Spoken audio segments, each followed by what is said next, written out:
सृष्टि ब्रह्मा जी ने सृष्टि के लिए ब्रह्मा जी को आदेश दिया भगवान ने। ब्रह्मा जी ने सबसे पहले पवित्र मन से सनकादिकों को उत्पन्न किया।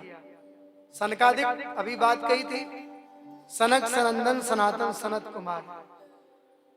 सृष्टि की सनकादिकों से कहा, जाओ बच्चों तुम जल्दी से सृष्टि करो, मेरी बात मानो। पिताजी हम सृष्टि के लिए नहीं आए, हम तो भजन करेंगे, सृष्टि वृष्टि झंझट में कौन पड़े। अच्छा, मेरा बेटा होकर के मेरी बात नहीं मानते हो। ब्रह्मा जी को क्रोध आ गया। फिर क्या था, उन्होंने अपने भ्रकुटी से रुद्र को उत्पन्न किया। एक रुद्राणी उत्पन्न हुई, जाओ सृष्टि करो। भोलेनाथ पहले सोचा कि मना कैसे करें, पिताजी हैं, चलो फिर ठीक, जो आ गया। सृष्टि करने लगे, टेढ़ी मेढ़ी की सृष्टि। अब बढ़िया वाली करेंगे तो पिताजी कहेंगे और सृष्टि करो। हाँ, टेढ़ी मेढ़ी सृष्टि की। ये एक बार ब्रह्मा जी को ही नाश्ता भोजन करने दौड़ पड़े, ब्रह्मा जी को खाने। ब्रह्मा जी बोले, क्या कर रहे हो, क्या कर? अरे हमने ऐसी सृष्टि कर पाए, जाओ भजन करो, ऐसी टेढ़ी मेढ़ी सृष्टि की कोई जरूरत नहीं। यही तो हम चाहते थे। हम आपसे कहते तो आप नाराज होते, हमें सृष्टि करना नहीं आता। भोलेनाथ राम राम राम राम करने लग गए, भजन में लग गए। फिर ब्रह्मा जी ने 10 ऋषियों को उत्पन्न किया। मरीचि अत्रि अंगिरसो पुलस्या पुलहा क्रतु भृगु वशिष्ठो दक्षस्य दशमस्तत्र नारदा। 10 ऋषियों को उत्पन्न किया, जाओ सृष्टि करो। इन्होंने कहा पहले भजन कर लें, बाद में सृष्टि करेंगे। ये नियम है, पहले भजन करो, त्याग करो, तब करो। ऐसा थोड़ी ना, थोड़े बड़े हो गए और बस माता पिता ने कहा बेटा तुम शादी करनी है। हाँ, बेटा जी तैयार हो गए। पहले गुरु आश्रम में गुरुकुल में भेजा जाता था और माता पिता भी गुरु से पूछ करके अपने बच्चे की शादी करते थे। ये नियम था। और गुरु मना कर दे तब तक माता पिता भी अपने बेटे की शादी नहीं कर सकते। आजकल तो सब गड़बड़ ही है, तपोवन की विद्या लुप्त है। ठीक है, ब्रह्मा जी सोचे ये सब भजन करने निकल जाते हैं। फिर ब्रह्मा जी ने अपने दाएं अंग से मनु को, बाएं अंग से शतरूपा को उत्पन्न किया, सृष्टि करने के लिए। मनु और शतरूपा ने सृष्टि प्रारंभ की। मनु जी ने सृष्टि की। मनु महाराज के 2 बेटा, प्रियव्रत और उत्तानपाद। 3 बेटियां हुई, अकृति, देवहूति और प्रसूति। ये सृष्टि ब्रह्मा ने। अच्छा महाराज ये बताओ, करदम जी से सृष्टि के लिए कहा तो फिर कैसे? बोले देव करदम जी जंगल में तप करने चले गए, ब्रह्मा जी की आज्ञा से भगवान ने उनको दर्शन दिए।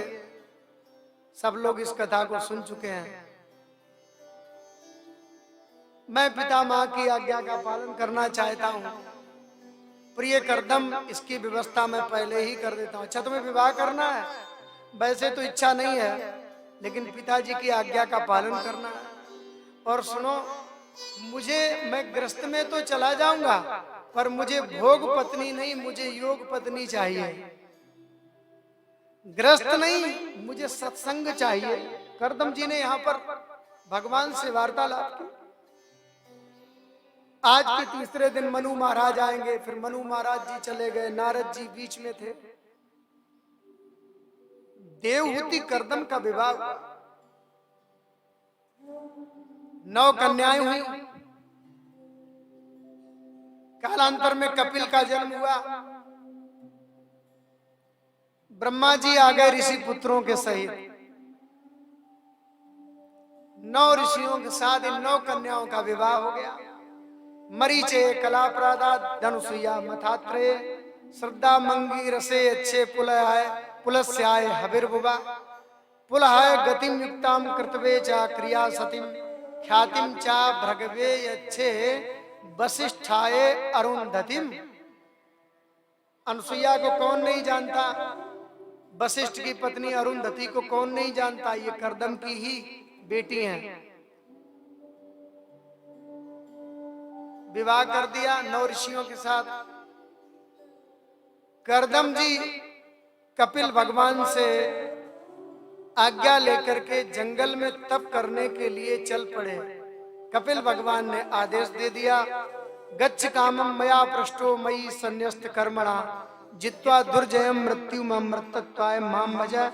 अपने सारे कर्म मुझे समर्पित करके आप अजय काल मृत्यु को जीतने के लिए वन में तप करने जाओ। चले गए। उस विमान में 2 सदस्य रह गए, माता देवहूति, पुत्र कपिल। माता देवहूति ने आज पुत्र कपिल से प्रश्न किया, निर्विंडाम नितराम भूमन असद इंद्रिय तर्षणात् एन संवाप्त माने ने प्रपन्नांदम तमा प्रभु।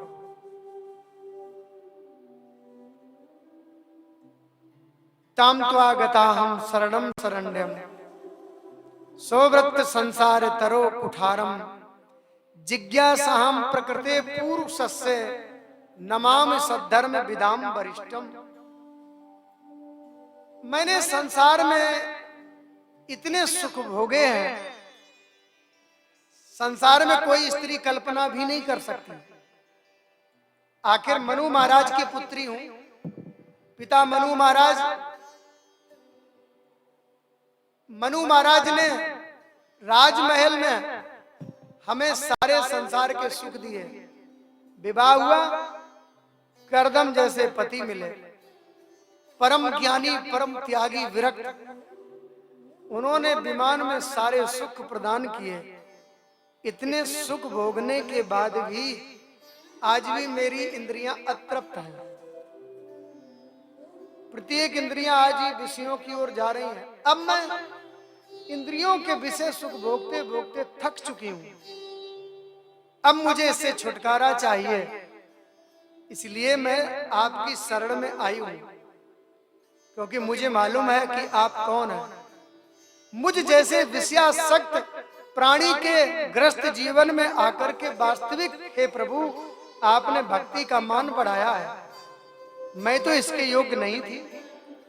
कपिल की स्तुति की। कपिल भगवान ने माता देवहूति को ज्ञान दिया और कहा, मां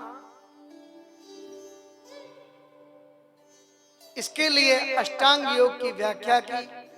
यम नियम आसन प्राणायाम प्रत्याहार धारणा ध्यान समाधि, यम अहिंसा सत्य अस्ते ब्रह्मचर्य अपरिग्रह, ये यम हो गया। नियम तप स्वाध्याय पवित्रता भगवत भजन और ईश्वर चिंतन, ये बताया। यम नियम आसन स्थिरता और सुख जिसमें प्राप्त हो वही आसन है। प्राणायाम पूरक कुंभक रेचक के द्वारा प्राण वायु को रोकना ही प्राणायाम है। धारणा भगवान के स्वरूप में चित्त को स्थिर करना धारणा है। मन की एकाग्र प्रवृत्ति का नाम ही धारणा। ध्यान मन चित्त की एकाग्र प्रवृत्ति ही ध्यान है। समाधि ध्याता ध्यान और ध्येय तीनों से जो व्यक्ति ऊपर उठ जाए वही समाधि है। माता देवहूति बोली, मैं तो एक सामान्य स्त्री हूं, मेरे लिए बहुत कठिन है। फिर प्रेम लक्षणा भक्ति के बारे में बताया। मां, इसके लिए आपको कोई गुरु बनाना पड़ेगा। आप किसी संत की खोज करें। संत की परिभाषा बताई, संत किसे मैं समझूं। फिर कपिल भगवान ने संत के बारे में बताया, संत के लक्षण बताए। तितिक्षवा कारुणिका सुवदा सर्वदेहि नाम इत्यादि इत्यादि, अजात शत्रुवा शांता साधुवा। कपिल भगवान ने फिर ज्ञान दिया। ज्ञान देते देते माता देवहूति का शरीर प्रेम में पुलकित हो गया सरोवर के रूप में। कपिल भगवान भी उपदेश देकर के वहां से चल पड़े। जाकर के सीधे गंगा सागर में जाकर के बैठ गए। आज भी कपिल भगवान गंगा सागर में हैं। करोड़ों लोग मकर संक्रांति पर दर्शन करने जाते हैं।